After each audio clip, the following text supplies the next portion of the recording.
එදිනෙදා කතාවට යෙදුමක්.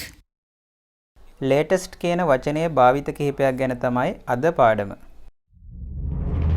Motivation to English by Thushara Pandithawansha. Thushara Pandithawansha.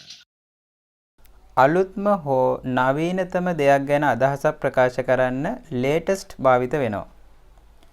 Have you seen the latest video of Winnie? ඔයා විනීලගේ අලුත්ම video එක බලලා දින්නේ?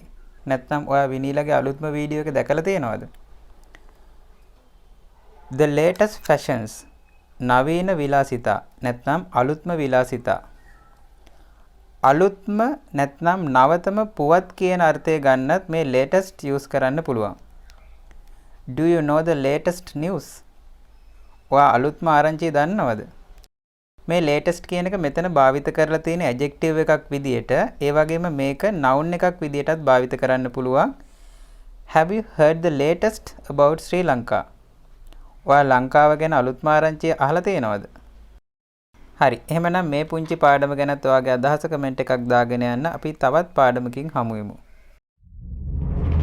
තවත් මෙවැනි පාඩම් සඳහා Motivation to English සමග එකතු වන්න.